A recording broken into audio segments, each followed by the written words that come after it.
Hi, my name is John with Onyx Imaging here in Tulsa, Oklahoma. We are the highest rated printer service center nationwide. If you're interested in learning how to receive free labor on all of your service calls, as well as how to qualify for free printer upgrades, contact us today. We are here for all of your printer and office supply needs. Okay, today we're going to show you how to replace a drum and reset a drum counter on a Brother HL-5050 printer. It's a pretty simple process. First thing you're going to do is open the front door. You're going to remove the toner and drum. They're going to come out together in one piece. Now you're going to want to separate the toner from the drum. To do that, there's a little blue tab on the side of the drum. You push down on that blue tab and it releases the drum. You'll be able to lift it out. We'll set our old drum off to the side. We have our new Onyx brand drum.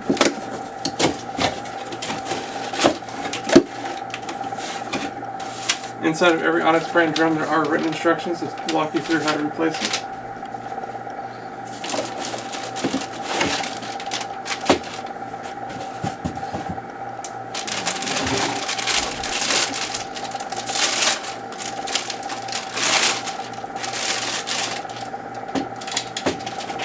Okay, now we have our new drum. We're going to reinstall our toner into our new drum and feel it click into place. And at the top of the drum, you're going to see a little blue tab. You're going to slide that little blue tab all the way across the length of the top of the drum, about 2 or 3 times, making sure you aim in the same spot that it starts at. You'll see 2 little arrows pointing at each other. And once you've done that, you're going to reinstall your toner and drum back inside the printer, making sure it clicks all the way in place.